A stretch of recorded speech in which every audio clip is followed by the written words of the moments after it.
Hello guys, അപ്പോൾ നമ്മുടെ ഓശാന ഞായറാഴ്ചയൊക്കെ കഴിഞ്ഞു. എങ്ങനെയുണ്ടായിരുന്നു ചടങ്ങൊക്കെ? പരിപാടിയൊക്കെ കൊള്ളായിരുന്നു. അപ്പോൾ അതവിടെ നിൽക്കട്ടെ. അപ്പോൾ ഇന്ന് തിങ്കളാഴ്ച, ഇന്ന് യുവദീപ്തി SMYM പുളുങ്കുന്ന് ഫൊറോനയുടെ നേതൃത്വത്തിൽ വേറൊരു പരിപാടിയുണ്ട്. വേറൊന്നുമല്ല, ഒരു കുരിശിൻ്റെ വഴിയാണ്. അപ്പം ഈ കുരിശിൻ്റെ വഴി നമ്മൾ കുറേ യുവാക്കന്മാരെല്ലാവരും കൂടെ ചേർന്ന് നടത്തുന്ന ഒരു വലിയൊരു പരിപാടിയാണ്. അപ്പം ഇത് എവിടെ നിന്ന് തുടങ്ങുന്നു, എവിടെ അവസാനിക്കുന്നു, ഇത് നടന്ന സാഹചര്യം, അതൊക്കെ ഒരു ഡിഫറെൻ്റ് ആയിട്ടുള്ളൊരു പരിപാടിയാണ്. അത് കാണണമെങ്കിൽ വീഡിയോ മുഴുവൻ കാണണം. അപ്പോൾ കാണിക്കാം. കുരിശിൻ്റെ വഴി പള്ളിക്കുട്ടുമ്മ ഫാത്തിമ മാതാ പള്ളിയിൽ നിന്നും ആരംഭിച്ച് പുന്നക്കുന്നം സെൻറ്റ് ജോസഫ് പള്ളിയിലാണ് അവസാനിക്കുന്നത്. യുവദീപ്തി SMYM പുളിങ്കുന്ന് ഫൊറോനയുടെ നേതൃത്വത്തിലാണ് കുരിശിൻ്റെ വഴി നടത്തുന്നത്. അതുകൊണ്ട് തന്നെ എല്ലാ പുളിങ്കുന്ന് ഫൊറോന ഇടവകളിൽ നിന്നും എല്ലാ യുവാക്കന്മാരും പങ്കെടുത്തിരുന്നു. പുളിങ്കുന്ന്, കായൽപ്പുറം, മങ്കമ്പ്, കണ്ണാടി, കാവാലം, വെളിയനാട്, മാമ്പുഴക്കേരി, രാമഗിരി, വേഴപ്ര, മണലാടി, പള്ളിക്കുട്ടുമ്മ, മിത്രക്കേരി, കാവാല ആശ്രമം, പുന്നക്കുന്നം ഇത്രയും പള്ളികളിൽ നിന്നും യുവാക്കന്മാർ പങ്കെടുത്തിരുന്നു. ഇടവകയിലൂടെ ലോകത്തെ നവീകരിക്കുക എന്ന സന്ദേശത്തോടെ ഈ വിശുദ്ധവാരത്തിൽ ക്രിസ്തുവിൻ്റെ പീഡാനുഭവം ധ്യാനിച്ച് കുരിശിൻ്റെ വഴിയിൽ പങ്കെടുക്കുന്ന യുവാക്കൾ.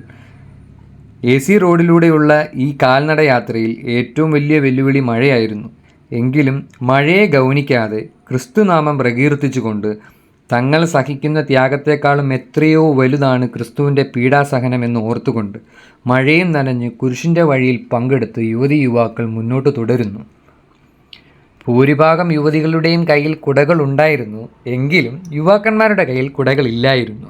എങ്കിലും മഴയല്ല, എന്തു വന്നാലും കുരിശിൻ്റെ വഴി പൂർത്തിയാക്കാതെ വേറെ ഒന്നുമില്ല എന്ന മനോഭാവത്തോടെ ആ മഴ നനഞ്ഞു വരുന്ന യുവാക്കളെ കാണാതെ പോകരുത്. പള്ളിക്കുട്ടുമ്മ കുരിശടി കഴിഞ്ഞ് ഫൊറോന എക്സിക്യൂട്ടീവ്സിൻ്റെ നേതൃത്വത്തിൽ ജ്യൂസ് വിതരണമൊക്കെ ഉണ്ടായിരുന്നു.